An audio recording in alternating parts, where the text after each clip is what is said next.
Inside the Ford Center, I'm Kyle Peach. On the other side of the plexiglass, that's Preston Leinenbach and partner. Two guys with big games last time out trying to repeat the feat tonight here at Ford Center. This should be an outstanding battle between two optimistic, confident teams in the way their program's going, and two confident, optimistic players. Starting for Evansville, Jawan Newton setting a career-high 19 points in his season debut last week for the University of Evansville. Got into the game with a few assists, then he decided he wanted to go out and get some buckets as well. Yeah, he hooped it up pretty well, all the way to 19 points. 11 of 13 free throws, 6 boards. A big night for Jawan Newton.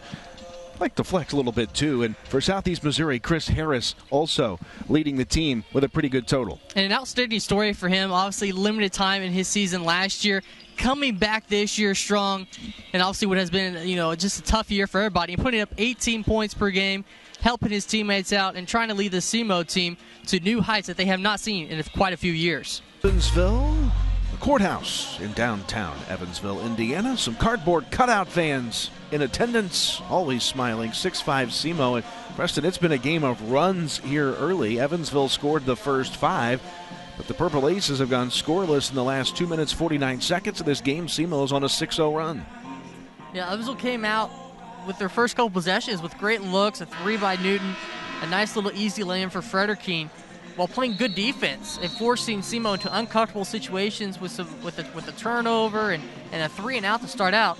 But since then, Evansville has kind of gotten themselves in trouble on the offensive end, giving opportunities on the other end of the floor for SEMO to take advantage. And again, trying to find their rhythm here in this building, which they hope to make their way toward in March when they come here for the OVC tournament, if they make the field, of course. Jawan Newton at the charity stripe for the Aces out of the timeout. 84.6% at the line this season in one game. Hits the first here.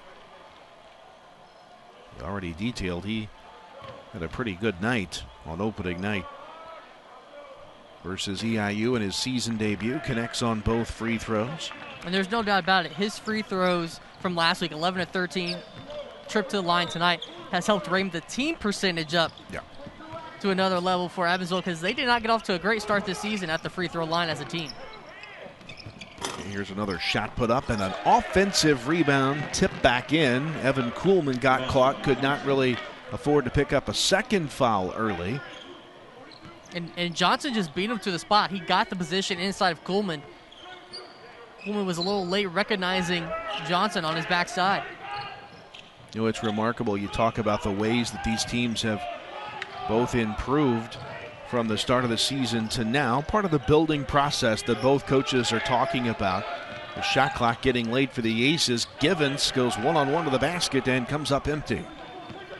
But part of that growing process, a transition 3 is good for a Kenton. Again, another basket, and SEMO now leading by 4. But Evansville's shot the ball better, but also SEMO and their rebounding ability has been huge. They've out-rebounded everybody they've played the last 3 times out. And that's where they get their opportunities, and really where they find their energy, by making the small plays, such as cleaning the glass on both ends of the floor. And right there, that last play for SEMO, recognizing the situation that Evansville was not back, hustling back in a transition defense, getting the transition 3. Aces turn the ball over as the Redhawks look to get some points off an Evansville miscue. In the transition games, in particular to the defensive side for Evansville, has been something that Coach Licklider has mentioned multiple times throughout this season as one of their key areas to improve upon.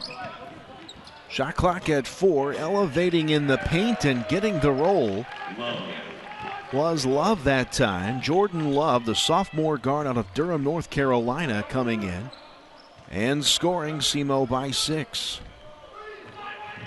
And he's that key guy that comes off the bench for SEMO, and doing some scoring this season. Only 6 points per game, 8 points last time out. But he kind of helps facilitate when he steps onto the floor a little bit as well.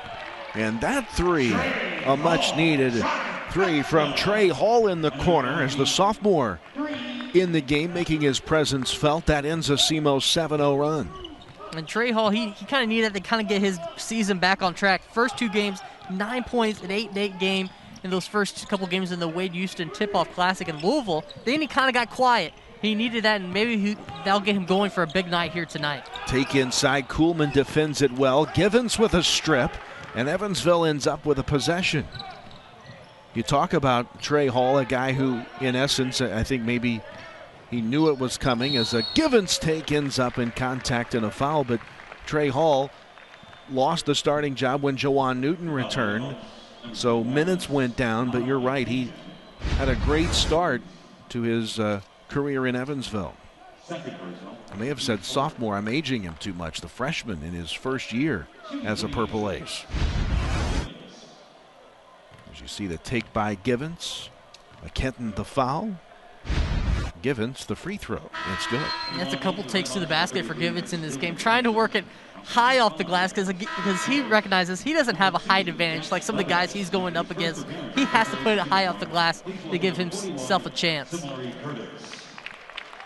I certainly like seeing Shamar Givens play basketball, an undersized kid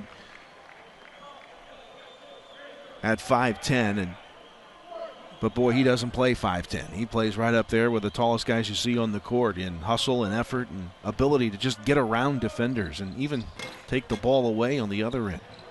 Comes up empty on the second free throw. Evansville down by 2. Redhawks with the basketball. They are shooting well tonight. Just a touch under 56%. That is a long three for 33.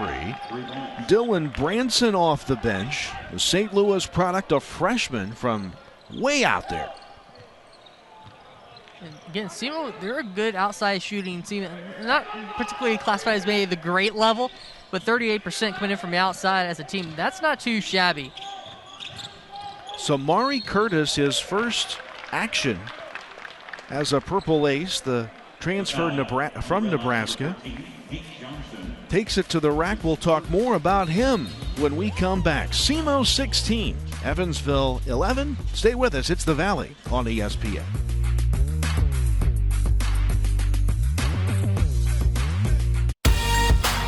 Back at the Ford Center, Evansville leads by 3.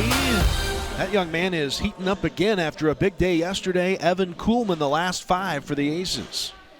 And you take a look at his performance from yesterday. All career highs, 21 points, surpassing his previous high of 17 that he had against Drake last year. 4 assists, 7 makes, and as well as 14 attempts from the field. Again, seems to be catching fire at the right time, because you remember last season, his non-conference season was a little slow. Then he caught fire during the middle of Valley play, and you saw his scoring total climb up last season. A heady ball player is Evan Kuhlman. Looking for the quick strike after the timeout, UNI, but they'll get a reprieve as Givens couldn't secure the rebound. But obviously, Ben Jacobson in Northern Iowa does not want to see Evan Kuhlman heat up again this afternoon. Here's Fife barreling his way in to the basket. And that was probably the most dominant inside presence of a play I've seen from Fife in the 2 games so far.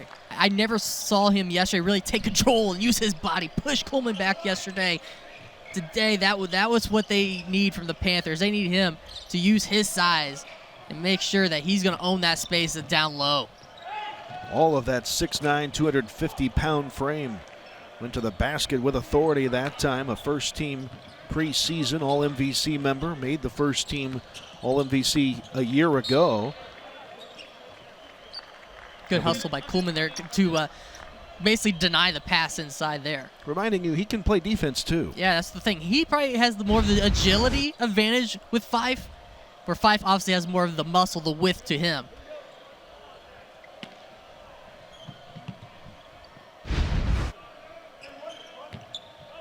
A 1-point game with about 7 minutes to play. Back and forth these two have gone. It's been a game of minor runs in the latter couple of minutes. And once again, Kuhlman gets his hand on the basketball. Bourne will bury the 3, though, negating the effort of Kuhlman defensively. Big shot there for the Panthers to reclaim the lead. I mentioned earlier about Bourne and where he comes in just being a natural born scorer. Iowa Mr. Basketball averaged 36 points, 54% from the field, 41% from three in his high school career, and he's 6th all-time in Iowa points in high school basketball history up in Iowa. So this guy, again, undersized me a little bit, but he can shoot it and he can score. Speaking of maybe undersized a little bit, Shamar Givens, 5'10", buries the three to answer right back, putting Evansville back in front. That one knocked away from behind as Bourne went to the basket. 12 points last time. He averaged 14.8 points per game through the first 4 games, but 8.5 has been the average over the last 4. But nonetheless, he's had a good series this weekend so far here in Evansville. And the stat line that impressed me about Bourne, a perfect 16 of 16 from the line going into today's game, going perfect 6 of 6 yesterday. That's where he's getting his points. He's getting it the easy way for free at the line.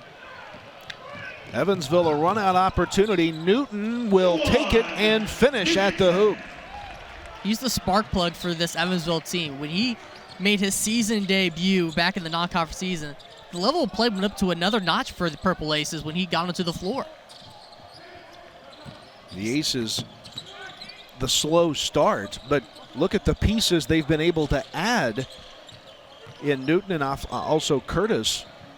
They've really been impact players since they were able to make their season debuts. And Newton almost got his hand on that one, too. This is a bomb. It does draw the rim as the shot clock ran late on the Panthers. And for that season debut for Newton against Eastern Illinois, a career-high 19 points, 11 of 13 at the free throw line. And since that game, he has not made more than 4 attempts at the free throw line. So I expect Newton to maybe be a little bit more aggressive here. Try to get back to the free throw line. Givens had the shot blocked. Curtis kick and finish for Givens, waiting at the hoop. That's just beautiful basketball right there. Seeing all those passes. No dribbling, I don't think, besides maybe one dribble from Curtis taking that step inside the arc. That's just great basketball right there. Spreading it out, moving the basketball. Panthers with it down 5. Curtis forces the offense out of bounds there as Pickford stepped on the out of bounds line, a turnover. We've seen some good minutes once again out of Samari Curtis here this afternoon. Yeah, he's explosive on both sides, and it's been well noted how he can basically create his own shot when he's on the offensive end. I was certainly glad he became eligible to play in the middle before conference season. Had 2 points in limited minutes in his debut as an ace, but has averaged 17 since then. And an extra step by Givens will give it back to the Panthers. Once again, you saw the shot clock winding in. Evansville's going to use that clock, and that's why they really don't score a whole lot of points. They don't take a lot of attempts or have a lot of possessions because they are going to work the clock to find the best opportunity to score and find the best shot. Got some space for the 3, did Bourne, but comes up empty that time.